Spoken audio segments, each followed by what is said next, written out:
민수기 30장. 모세가 이스라엘 각 지파의 지도자들에게 주께서 명령하신 말씀을 전했다. 누구든지 주께 어떤 일을 하겠다고 맹세하거나 또는 어떤 일은 하지 않겠다고 맹세한 남자는 반드시 그것을 지켜야 한다. 주께 대하여 자신이 한 말은 다 지켜야 한다. 아직 아버지의 집에서 사는 처녀가 주께 어떤 일을 하겠다고 맹세하거나 또는 어떤 일을 하지 않겠다고 맹세할 경우 그것을 지켜보고도 아버지가 아무 말이 없으면 그 처녀는 자신의 맹세를 그대로 지켜야 한다. 하지만 아버지가 듣고 안 된다고 말린다면 그 처녀는 맹세를 지키지 않아도 된다. 처녀의 아버지가 말렸으므로 나도 그의 딸에게 상관하지 않겠다. 처녀가 주께 어떤 일을 하겠다고 맹세를 했거나 또는 어떤 일은 하지 않겠다고 맹세를 한 이후에 결혼을 하게 되면 아내가 한 맹세의 내용을 듣고도 남편이 아무 말이 없으면 그 여자는 자기가 한 맹세를 그대로 지켜야 한다. 하지만 남편이 그 말을 듣고 안 된다고 만류한다면 그 여자는 자기 입술로 맹세한 것을 지키지 않아도 된다. 그럴 경우 주께서는 거기에 대해 책임을 묻지 않으신다. 과부나 이혼한 여인이 어떤 일을 하겠다고 맹세를 하거나 또는 어떤 일은 하지 않겠다고 맹세했다면 그 여인은 자신의 맹세를 반드시 지켜야 한다. 남편과 사는 여인이 스스로 어떤 일을 하겠다고 맹세를 하거나 또는 어떤 일을 하지 않겠다고 맹세한다면 아내가 한 맹세의 내용을 듣고도 남편이 아무 말이 없으면 아내는 자기가 한 맹세를 그대로 지켜야 한다. 하지만 남편이 그 말을 듣고 안 된다고 만류한다면 아내는 자기 입술로 맹세한 것을 지키지 않아도 된다. 그럴 경우 주께서는 거기에 대해 책임을 묻지 않으신다. 남편은 자기 아내가 한 맹세를 지키라고 말할 수도 있고 그러지 말라고 만류할 수도 있다. 아내가 맹세한 내용을 듣고도 남편이 하루가 지나도록 아무 말이 없으면 그것은 지키라는 뜻이다. 남편이 만류하지 않았으므로 아내는 자신의 맹세를 반드시 지켜야 한다. 아내의 말을 듣고 나서 한동안 잠자코 지내다가 나중에야 남편이 그것을 만류한다면 그는 아내가 맹세를 지키지 않을 경우에 책임을 져야 한다.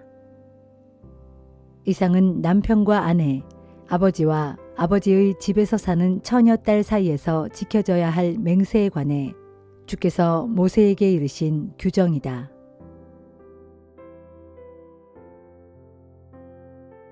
시편 74편. 오 하나님, 어찌하여 우리를 이토록 영영 버리십니까? 어찌하여 주의 목장에서 풀을 뜯는 양떼에게서 진노를 거두시지 않으십니까? 옛적부터 주께서 몸소 택하신 주의 백성을 기억하소서. 이집트 땅에서 종살이하던 우리를 이끌어내시어 주의 소유로 삼으신 이 지파들을 기억하소서. 또 주께서 머물러 계실 처소로 정하신 시온산도 기억하소서. 원수들이 주의 성소를 짓밟아 폐허더미로 변해버린 이곳을 돌아보소서. 부디 이곳으로 주의 발걸음을 옮기소서. 주의 원수들이 주께서 우리를 만나셨던 이곳 성전으로 쳐들어와 승전가를 외쳐 부르며 승리의 깃발을 꽂았습니다. 그들은 도끼로 나무들을 마구 찍어대는 벌목꾼과도 같았습니다. 그들은 도끼와 망치로 성소의 모든 널빤지들을 마구 찍어서 아주 산산조각을 내버렸습니다. 게다가 주님의 성전에 불을 질러 땅에 처박음으로써 주님의 이름이 계시는 거룩한 이곳을 크게 더럽혔습니다. 그들은 우리를 완전히 짓밟아 아주 없애버리려고 단단히 마음먹고 이 땅에 있는 주의 성소들을 모조리 불살라버렸습니다. 그럴지라도 지금 우리에겐 어떤 징표도 더 이상 보이지 않고 어떤 예언자도 더 이상 찾아볼 수 없습니다. 그러므로 이 같은 일이 언제까지 계속될는지 우리 가운데 아는 사람이 아무도 없습니다.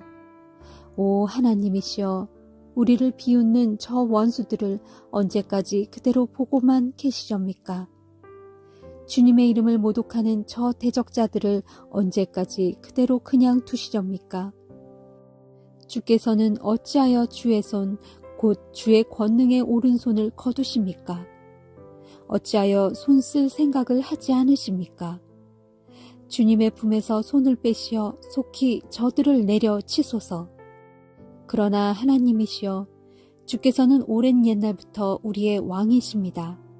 이 땅에 구원을 가져오시는 분이십니다.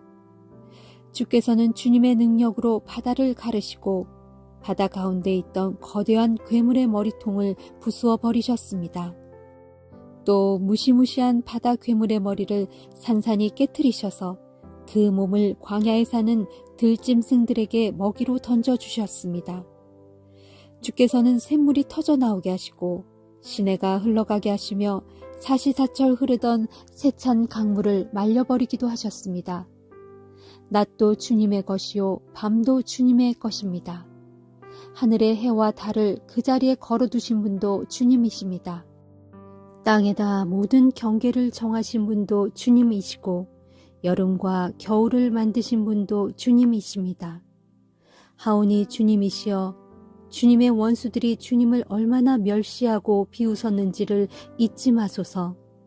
저 무리가 어리석게도 주님의 이름을 모독했다는 사실을 기억하소서. 외로운 산비둘기같이 의지할 데 없는 주님의 연약한 백성들을 저 사악한 들짐승들에게 내어주지 마소서. 상처받은 주의 가련한 백성들을 영원히 잊지 마소서. 주여, 주께서 세우신 언약을 잊지 마소서. 이 땅의 어두운 구석구석마다 폭력이 난무하고 있습니다. 억압받고 고난당하는 이들이 수치를 당하지 않게 하소서. 가난하고 궁핍한 자들이 주님의 이름을 기리고 찬양하게 하소서. 오 하나님, 일어나소서. 속히 일어나셔서 주의 원통함을 푸소서. 저 어리석은 자들이 온종일 주님을 모독하고 있다는 사실을 기억하소서. 주의 원수들이 일어나 주의 백성을 향해 으르렁거리는 저 소리를 결코 잊지 마소서. 주를 거슬러 주께 대항하여 들고 일어나는 저 원수들의 소란한 소리가 점점 커져만 가니 주께서 대적들의 그런 소란을 그냥 내버려 두지 마소서. 이사야 22장. 이것은 환상의 골짜기 곧 예루살렘에 대한 주님의 말씀이다. 어찌된 일이냐? 너희에게 어떤 변고가 일어났기에 모두들 그렇게 지붕 위로 올라가 있느냐? 흥청망청 떠들어대는 소란스러운 성읍아, 너희 가운데 쓰러져 죽은 자들은 칼에 찔려 죽은 것도 아니고 전쟁터에서 싸우다가 죽은 것도 아니다. 너희 지도자들은 모두 도망을 치다가 사로잡혔다. 활 한 번 쏘아보지도 못하고 모두 붙잡혀 포로가 되고 말았다. 사로잡힌 너희들도 지레 겁을 먹고 멀리 도망쳤다가 모두 붙잡혀 비참한 포로 신세가 되었다. 그러므로 내가 슬피 통곡하며 말하기를, 나를 그냥 혼자 내버려두라. 다들 비켜라. 혼자 실컷 울며 마음껏 통곡하게 하라. 내 딸, 내 백성이 멸망했다고 나를 불쌍히 여겨 위로하려고 애쓰지 마라 하였다. 전능하신 만군의 주께서 환상의 골짜기에 혼란과 두려움과 짓밟힘의 날이 오게 하셨다. 그날에 성벽은 와르르 무너지고 백성들의 울부짖는 소리가 산골짜기마다 메아리친다. 엘람 족속은 군마가 끄는 전차를 타고 활을 쏘아대며 기르 족속은 방패를 꺼내들었다. 너 예루살렘의 아름답고 기름진 골짜기에는 대적들의 군마와 전차들로 가득 찼고 모든 성문들 앞에는 원수들의 기마병들이 진을 치고 있다. 유다의 방어지는 이미 무너져 내렸다. 그날에야 너희는 숲의 궁으로 가서 무기들을 살펴보고 그것들을 꺼내들었다. 또 그날에야 너희는 다윗성의 곳곳이 무너진 것을 알아차렸고 허둥지둥 아랫못에 물을 저장하였다. 너희는 또 예루살렘의 모든 가옥들을 조사하고 더러는 집들을 헐어서 그 재료들로 성벽에 무너진 데를 보수하기도 하였다.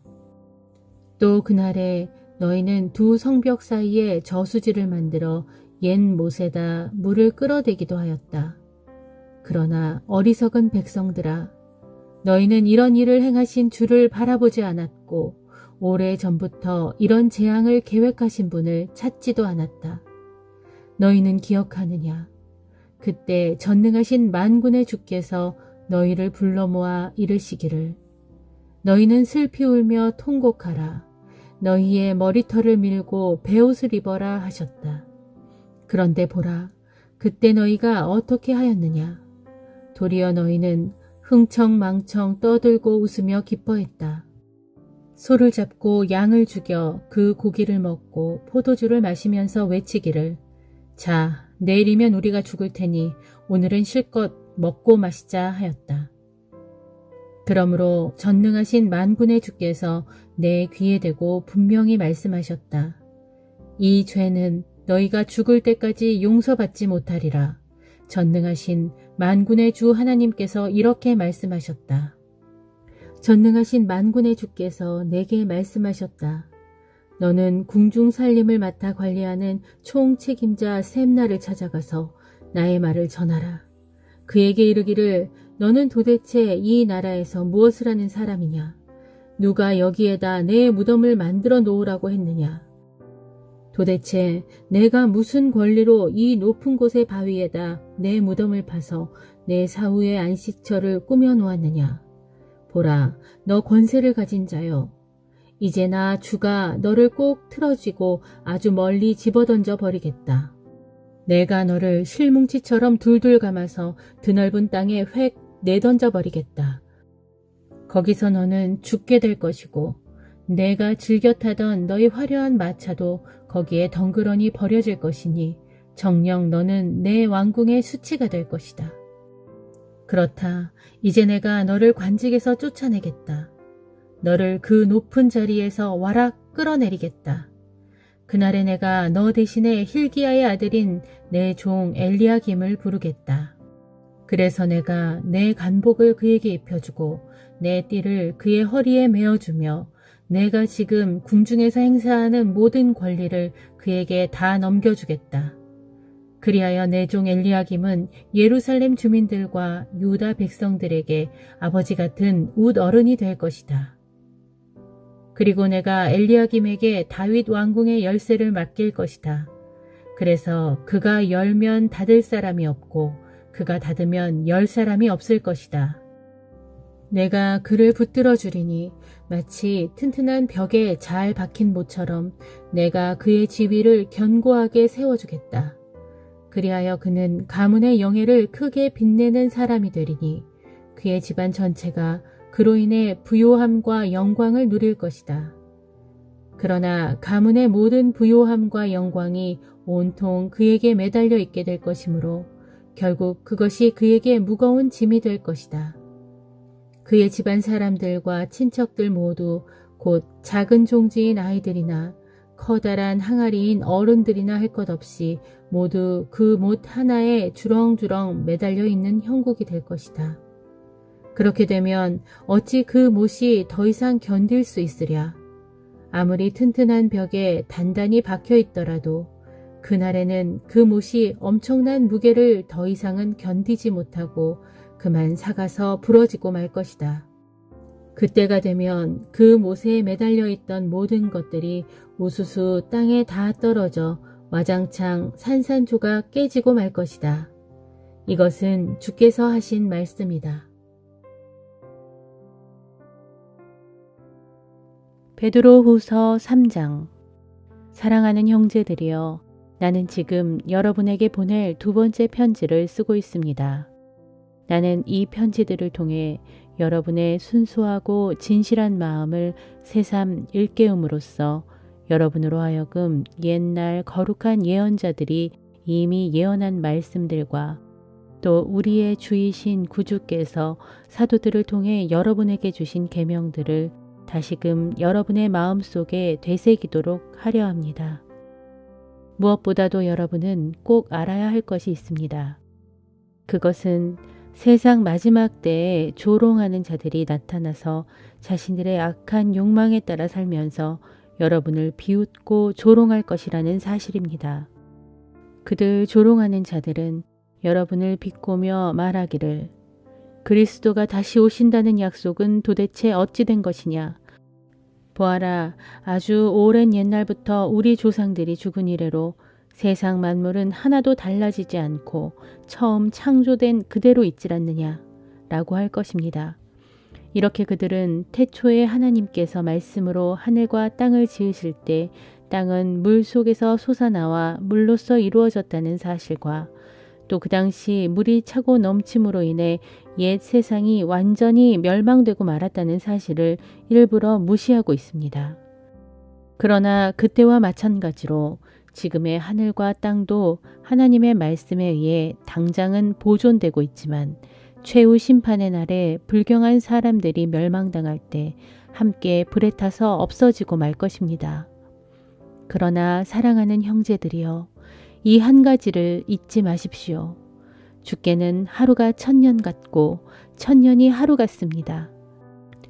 그러므로 어떤 사람들이 쉽게 생각하는 것처럼 주께서는 재림의 약속을 더디 지키시는 것이 절대로 아닙니다. 도리어 주께서는 아무도 멸망에 이르지 않고 다 회개에 이르기를 바라시면서 여러분 모두를 위해 오래도록 참고 또 참고 계시는 것입니다. 그러나 마침내 때가 되면 주의 재림의 날이 도둑같이 갑자기 닥칠 것입니다. 그날이 되면 하늘은 요란한 소리를 내면서 일시에 사라지고 세상의 물질들은 불에 다 녹아버리고 땅과 땅 위에 있는 모든 것들은 불타 없어지고 말 것입니다. 이렇게 그날에는 온 세상의 모든 것들이 불에 타서 다 녹아버릴 것인데 여러분은 과연 어떤 사람들이 되어야 마땅하겠습니까? 거룩한 행실과 경건한 생활로 주님의 날이 속히 오기를 간절히 바라고 기다려야 하지 않겠습니까?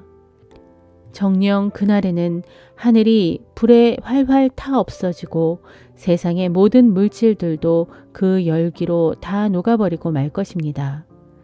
그러나 믿는 우리는 주님께서 약속하신 바대로 온통 의로움으로 충만한 새 하늘과 새 땅을 기다리고 있습니다. 사랑하는 형제들이여, 여러분 모두는 그런 재림의 날을 간절히 기다리고 있으니 하나님 앞에서 한 점 흠 없는 거룩한 생활을 영위해 나감으로써 아무쪼록 평강 가운데서 주를 맞이할 수 있도록 힘쓰십시오. 또한 여러분은 우리 주께서 오래 참고 기다리시는 것이 여러분의 구원을 위함인 줄 명심하십시오. 우리의 사랑하는 형제 바울도 하나님께 받은 신령한 지혜로 이와 같은 편지를 여러분에게 썼습니다. 나처럼 바울의 모든 편지들에서도 이러한 것들, 곧 세상 종말과 주의 재림에 관한 일들에 대해 언급하고 있는데 그 중에는 이해하기 어려운 부분들도 덜어 있어서 무식한 사람들과 믿음이 약한 사람들이 다른 성경들에 대해서도 그랬던 것처럼 이런 것들도 제멋대로 엉뚱하게 해석하다가 스스로 파멸에 이르고 있습니다. 그러므로 사랑하는 형제들이여, 여러분은 이미 이 같은 사실을 알고 있는 만큼 악한 자들의 미혹과 속임수에 휩쓸려서 여러분의 믿음을 잃는 일이 없도록 정신을 바짝 차리십시오. 그리하여 도리어 우리 주시요 구주이신 예수 그리스도의 은혜와 그분을 아는 지식에서 날로 자라가기를 바랍니다. 영광이 이제와 영원토록 주님께 있기를 빕니다. 아멘.